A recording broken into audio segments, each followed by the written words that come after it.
Welcome into the SportsMed Analytics Podcast. I'm your host, Dr. Deepak Chona. My friends call me Pak.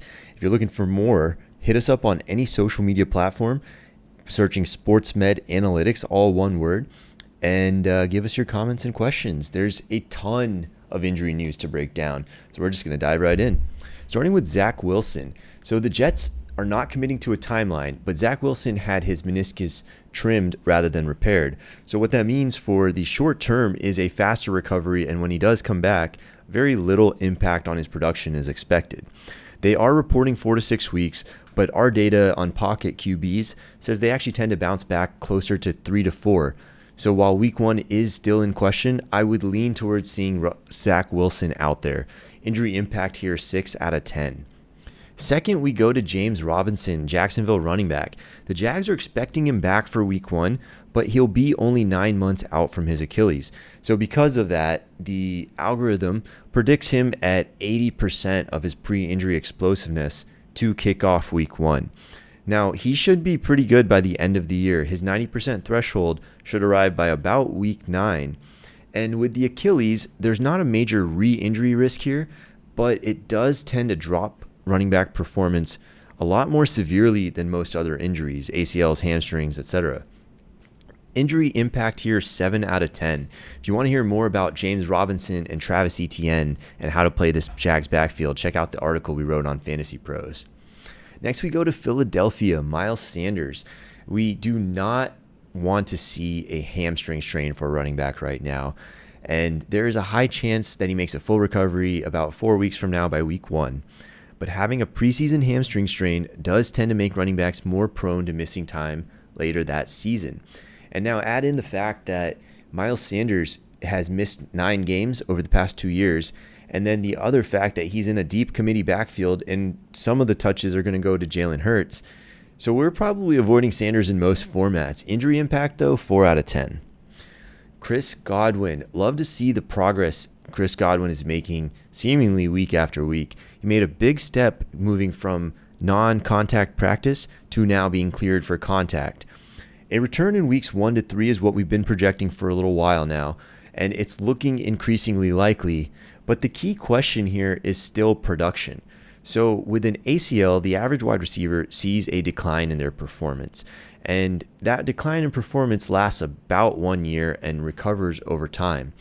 But with Chris Godwin being on the younger side, a high pre-injury performer, and above all, the fact that he has about 80th percentile athletic metrics for his position, our algorithm is projecting him at 85% of himself in October, which is a very solid player. And by 90% by November, it wouldn't even be surprised to see him reach Pro Bowl levels by the end of the year. But the thing is, if he's playing in September, I would not be surprised to see him on a snap count. So for that reason, injury impact, 6 out of 10. Next is Rams QB, Matthew Stafford. Now, again, we suspect with Matthew Stafford, although it's not confirmed, that he may be dealing with a partial ulnar collateral ligament, or in other words, on the spectrum of the Tommy John injury that you hear about in baseball.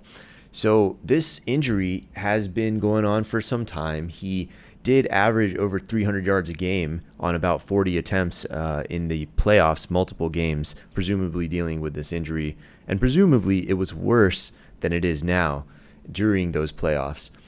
Now he's played an intra-squad scrimmage, and he reports feeling pretty good. So there's no real indication of a setback here. Low injury impact, 3 out of 10. And we are seeing Cooper Kupp come down a little bit in people's drafts because of the uncertainty with the Matthew Stafford injury. But I would not let that hinder you. I would continue to draft Stafford and the Rams wide receivers, especially if they become a value. Now, Kenneth Walker, Seahawks running back, did have a procedure this week for what they're calling a hernia-like condition. Recovery for this averages 4 to 6 weeks. And I would lean towards seeing him play in week 1, especially because he's on the younger side of this age spectrum. Now, performance does not usually dip from these. If he comes back at 4 weeks, you may expect a little bit of limitation, but by week 2 or 3, I would expect him to be pretty much full strength. And if you believed in him before, I think you probably still do. Injury impact is a 4 out of 10. Next is Rams running back Cam Akers. And Cam Akers has obviously been the topic of a lot of injury conversations over the past year. And you never want to hear that a guy who just came off of an Achilles is now dealing with a mild soft tissue injury that's preventing him from practicing. Clearly not good news. But I would say that 3 to 4 weeks is plenty of time to heal most mild soft tissue injuries, although we don't know a great amount of detail on what exactly that entails for him. As long as it's not a hamstring strain, we wouldn't expect most of these to really be much in-season durability risk if they're truly mild. So injury impact is 4 out of 10. Again, it's worth monitoring, but for us, Cam Akers going in round 5 currently is about right. I'm not really looking to pick him there, but I think that's about where he will end up in terms of his overall season production. Now, the key with Cam Akers is that is high risk, high reward, because Cam Akers is in a Sean McVay offense. And he is, right as I said, going in round 5 and has the potential to be a ceiling of a RB1 style player. But then you look at his floor, and Achilles data traditionally has been thought to drop the running back position performance by about 20% for the first 2 years back. And it has had similar effects in the NBA previously. So the data is pretty convincing that the Achilles is a brutal, brutal blow for a running back's career. But the thing to keep in mind is that a lot of that data is older, and the newest modern repair and rehab techniques are speeding up both the recovery process and minimizing the amount of atrophy that these guys are seeing to a degree. And as a result, I think we may be looking at a new paradigm where Achilles injuries don't really have the same drastic level of impact that they used to. But I don't feel comfortable with the data not being there really at all to support that yet, that saying that we can bank on that. So for that reason, I'm not taking Cam Akers in round 5. If he starts to go in round 6, then that's where I would start to pull that trigger.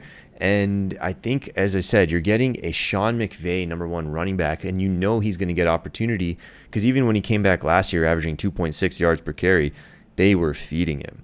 So injury impact here, 4 out of 10. Got to monitor it, but not probably something that's going to affect him too much in season. Next guy up, Dallas Cowboys wide receiver James Washington. You know, they're already thin at this position, so even though James Washington isn't exactly a household name, he has a potentially valuable role. But now he has a Jones fracture. That's the same foot fracture that Derrick Henry just had, Deebo Samuel had the year before. They're calling it 6 to 10 weeks for James Washington to stay out of the season. And the average for a player with his style of play, wide receiver of his age and size, is actually 8 to 9. So most likely we're looking at a return in weeks 4 to 6 of the season. Now, there is a temporary performance decline associated with Jones fractures. So as a result of that, he should be close to full strength by about week 8 of this year, but probably not much before that. The one caveat with all of this is that Jones fractures are not exactly like bones in the other areas of the body, in that they don't always heal perfectly. So there's about a 15% chance that they have delayed healing. So the Cowboys docs are going to take x-rays and probably a CT scan of James Washington's bone in his foot to make sure that it's healed enough for him to play.